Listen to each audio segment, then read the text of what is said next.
Hello, this is Daisy Joy at Adventure Acres back in northwest rural Iowa. The most recent video that I posted documented our trip out east to the Homesteaders of America conference in Virginia, where we were able to learn all sorts of cool new things and collaborate with other homesteaders from across the country.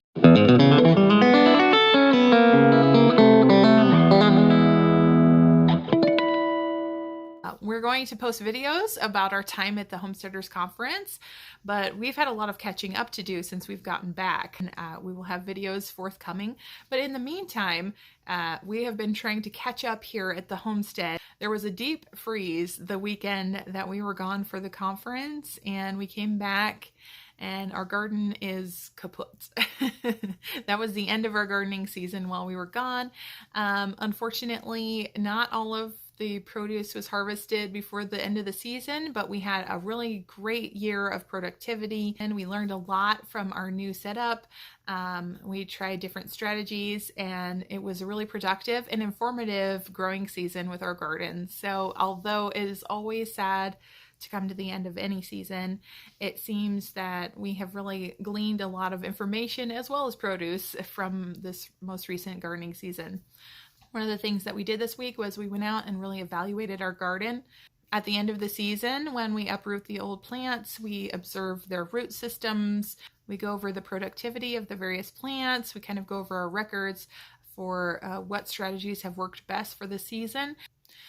I sort of playfully refer to it as my garden post-mortem because I really like the science of gardening, and I evaluate what sort of plants we've had in the garden, which ones have grown the best, which ones maybe weren't as productive, and it's really a great opportunity to learn about the garden that I've had this year.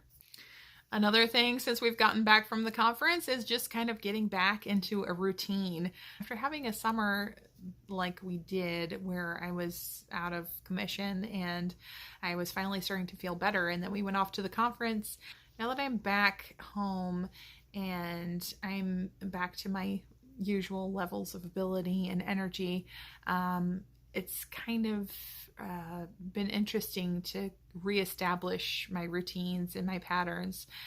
During the summer when I was out of commission, it really gave me a lot of opportunity to think about what I wanted to do and to strategize better how I wanted to use my time. So I've been really looking for ways to economize my energy and kind of rebuild my stamina as I go.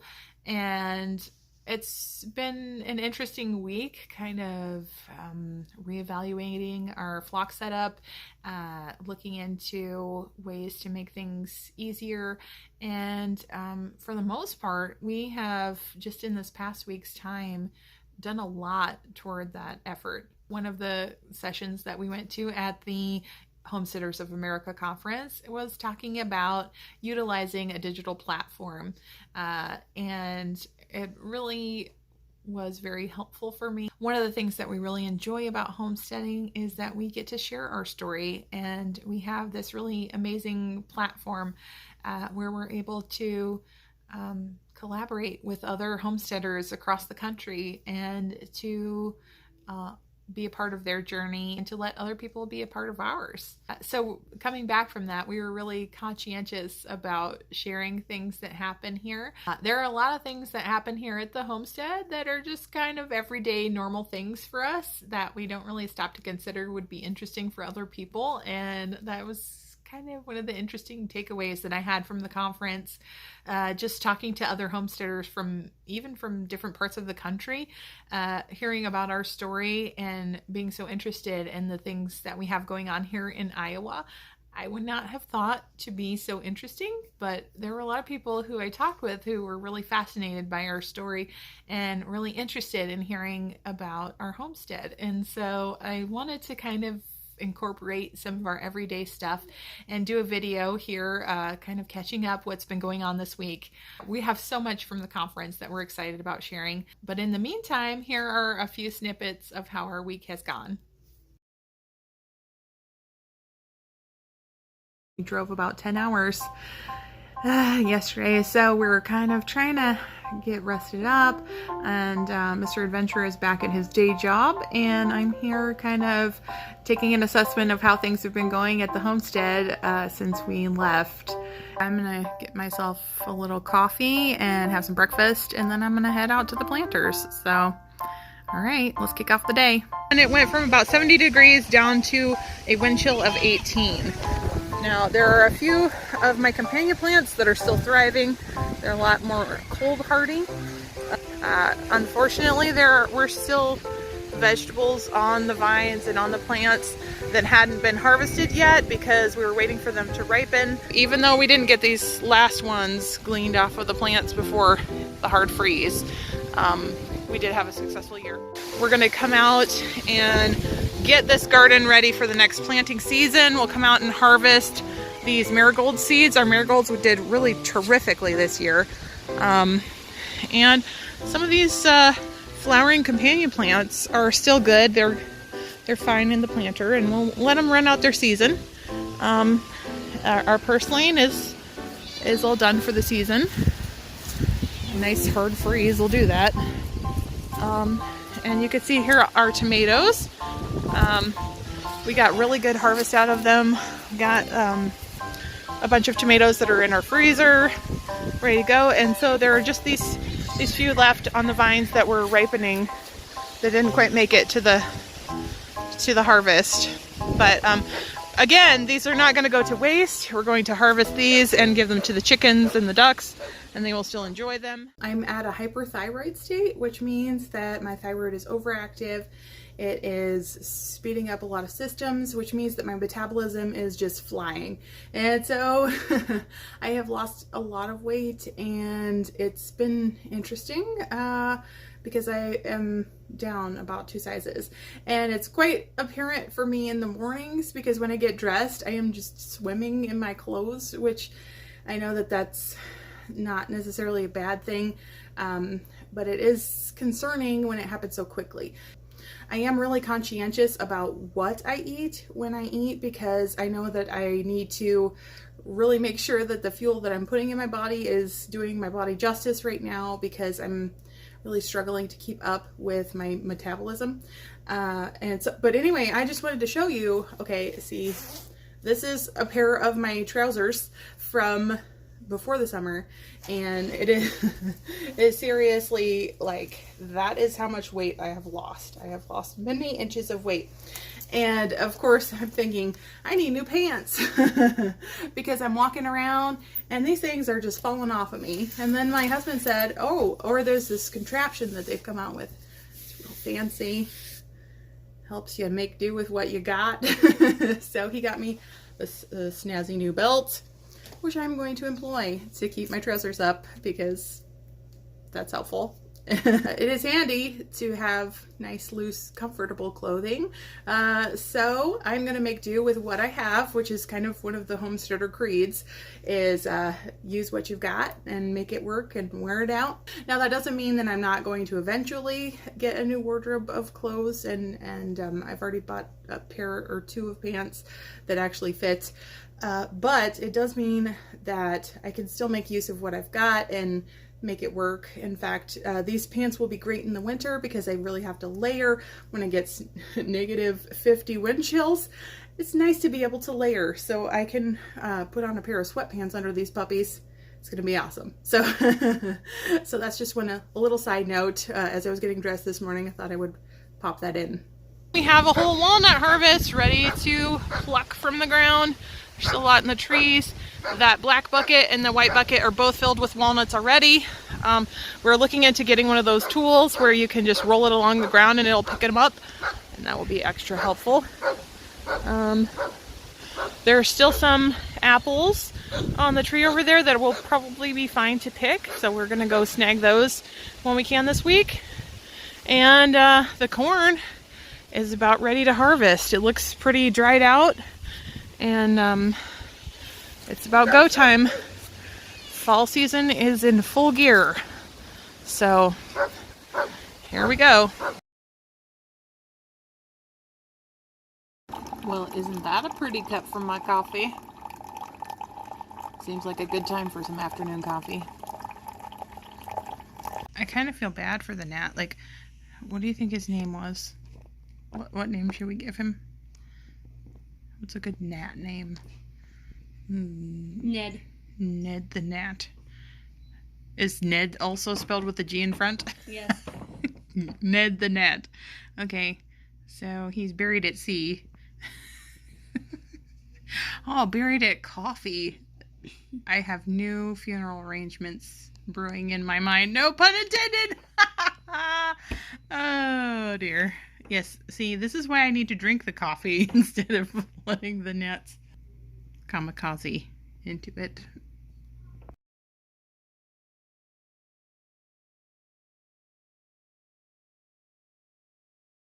I like a nice sturdy breakfast to kick off my day because it helps me to maintain my energy.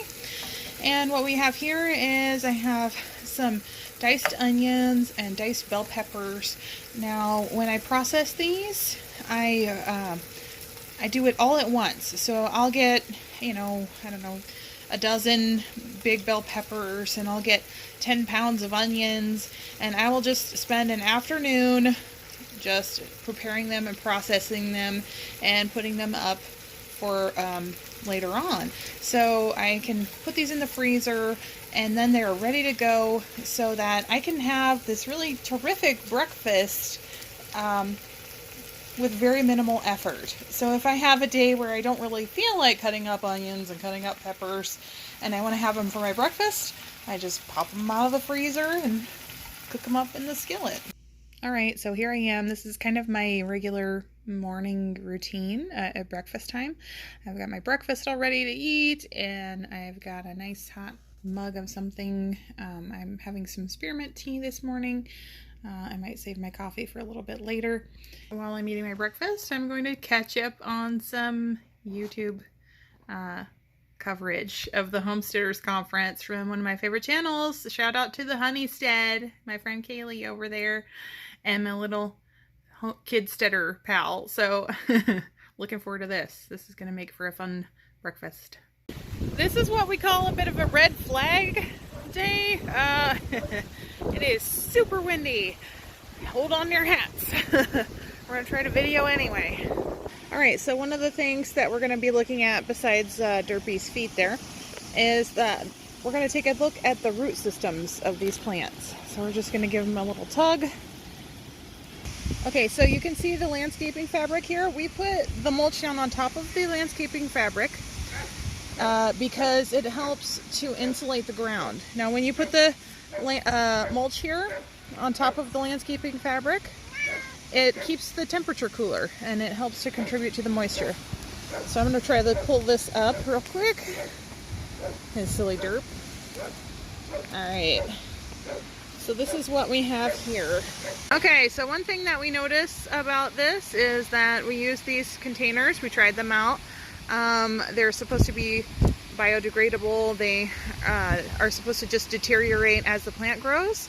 And this one seems to have been fairly successful. Some of the other ones, the root systems didn't break through quite as well. So we're kind of evaluating whether or not we would use those again. A lot of the other ones that we had tried, we just grew them in the plastic ones and then repurposed the plastic containers for our seedlings and use them year to year. So we're, you're just all sorts of helpful, aren't you? So we're this is one of the things we're looking at. Now look at this beauty. Look at how long those roots are. Okay, I'm going to take it over here to show you just how long these roots are from this tomato plant. By decreasing the soil by about 6 inches, it gave the roots a lot more room to play. Look at how it's almost half the height of the plant. This is amazing. Really good strong roots, which is part of the reason why it was such a good tomato crop this year. So I'm noticing a lot of really beneficial things from our new system. Doing good. Just so you have some context of how I'm trying to film. I'm leaning over the planter and Derpy is purring into my ear while the wind is trying to blow my hat off. This is why it's Adventure Acres. Aw, you're such a nice fellow. This wind is getting a little serious. Even when we had a blizzard, it wasn't making the... Just flap like this. In the interest of self-preservation, I think I'll be heading inside.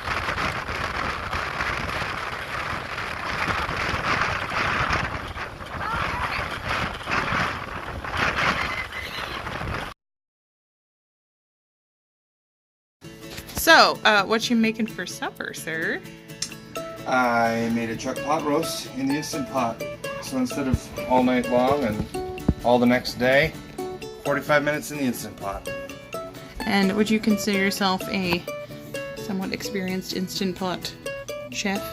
Yes, this is our second Instant Pot. We have two 8-quart Instant Pots. I had to get another one so that I could make potatoes in 5 minutes while I'm making roast in 45 minutes. Yes. And how do you make potatoes? Put it in this strainer, about 3 cups of water underneath, and you put it in for 5 or 7 minutes. And then it's done. Yeah.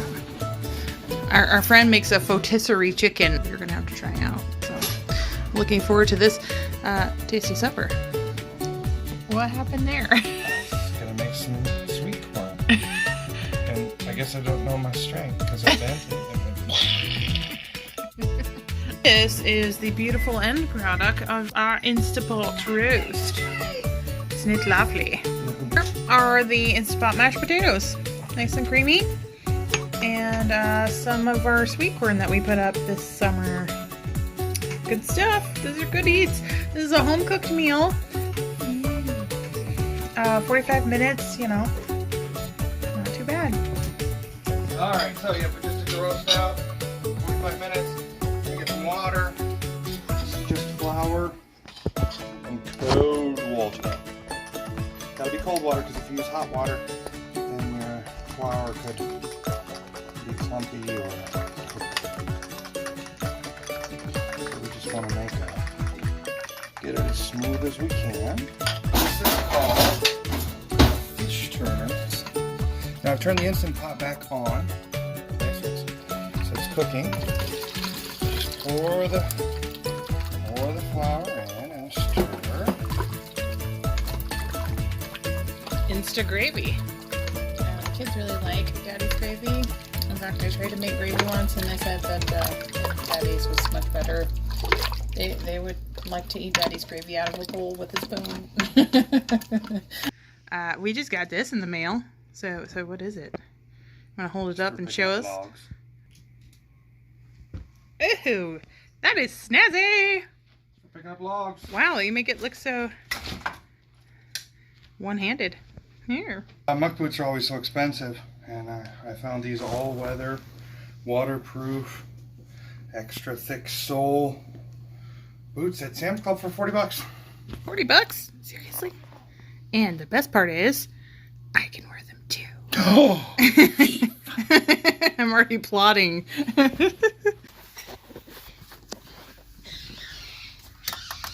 What the chicken?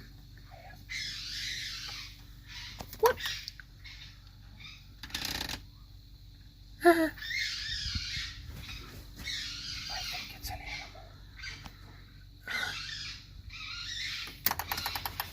animal. It stopped when I came out. Creature. I have a really bright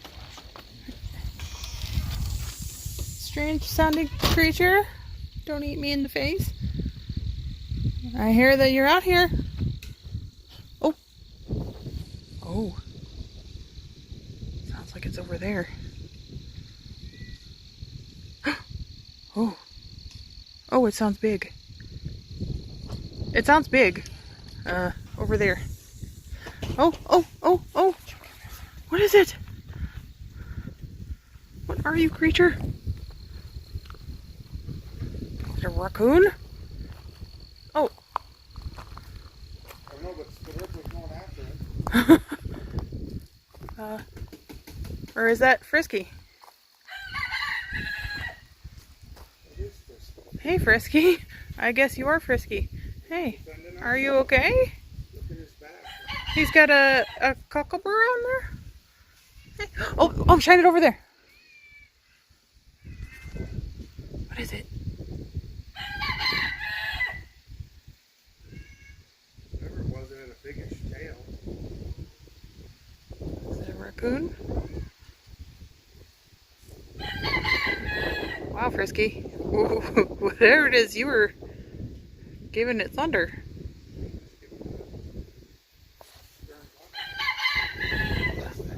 I don't know, but Never heard a sound like that. I kind of think it was a raccoon. Well, thank you, Frisky. You're a fine helper. Hey. Hey. You came from the other direction, Spickarp. That's my fella. Scrappy. Boy, we feed you for a while and you try to fend off the raccoons.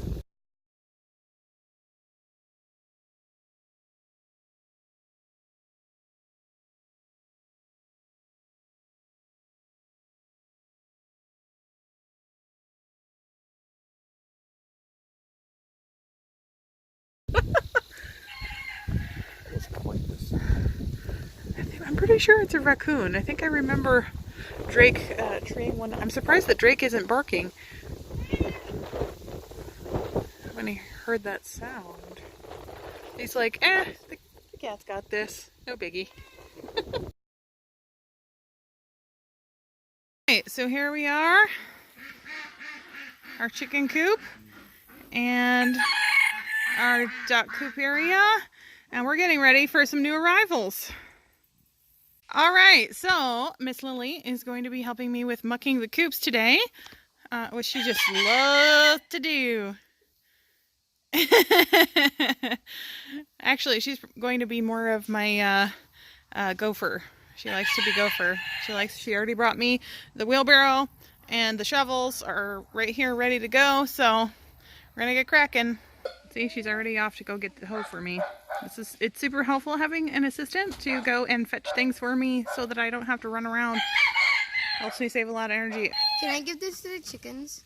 How are you going to divide it evenly amongst They'll just rip it. They'll just... 7 chickens. Whoever gets it first is the lucky one. And usually it's how it goes. Like, last time I threw something in there, that whoever got it first was the lucky one. And all Well, we can make it like a raffle prize where you get a bunch of leaves and toss them all in together, and whoever finds the dandelion wins.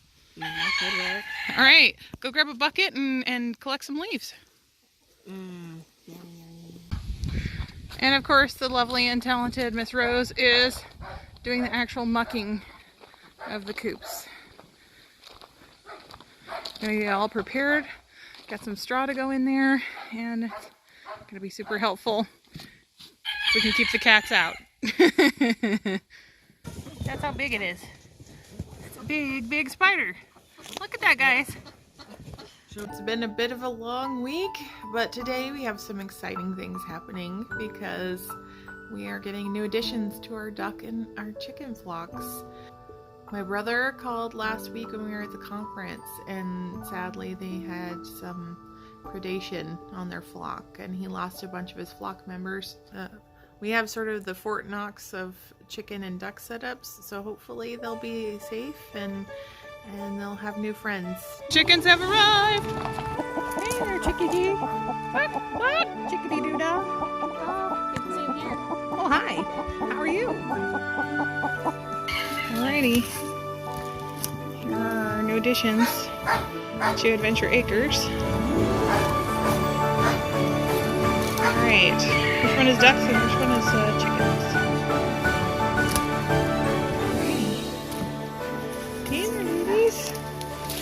Hi. Oh, hi.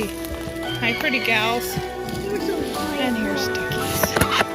Oh, I know, guys. The poultry wrangler. Hey, guys. Ladies. Oh! Here. Here, I got it.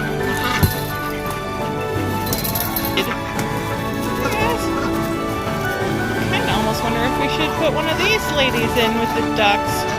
If they're already familiar with ducks. Hey guys.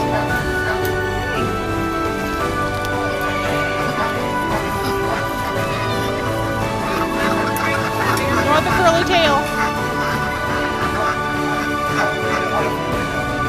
Yes, I do.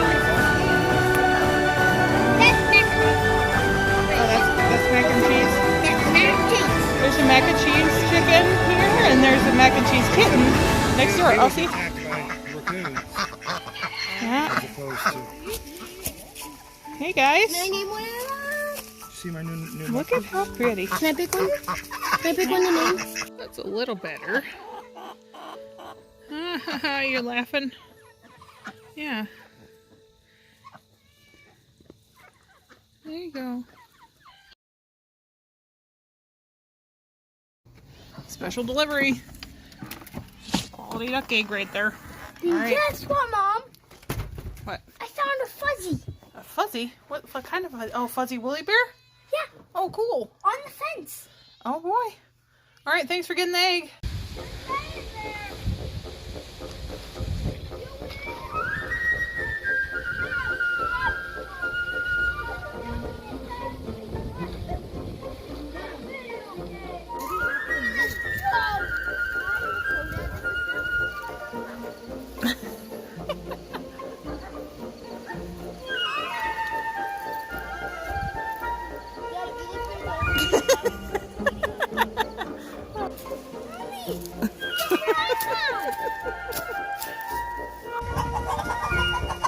Oh, wow.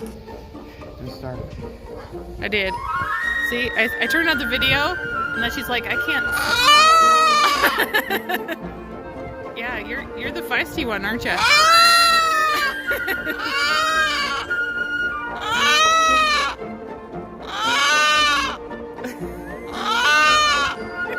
I know. Yeah. Yeah. Sensing for you. She's the most vocal of our velociraptors.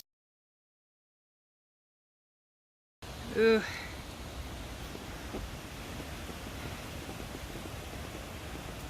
It's blustery and gray and wet. Alright, Right where they have to walk, all right? there we go. That's better. Look, he's climbing. Hey guys. I think that's Zoe's favorite. The orangish one. I'm trying to decide if there's any new chickens up here. Yeah, those liner ones. Red stars, are they? Yeah? Yeah. Ah, there they go. Hey, I think this is a good time of day to introduce new chickens because everybody wants to hang out of the cold and cozy up. Okay, little sentry, I would like to get into the house. Do you mind scooting your little furry bahookie out of the way? Move. Here we are on another Monday, preparing for a week ahead. We have a lot to do, a lot to get done. So I'm sure that there will be plenty of videos to come. And it sounds like it's starting to sleep outside. So I'm gonna let you go for now, and we'll keep you posted on all of the fun adventures that we're having here at Adventure Acres.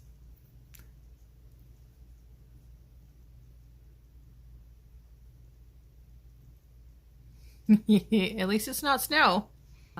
This is Daisy Joy, hoping that your adventures are fun and that your efforts are blessed. Signing off for now.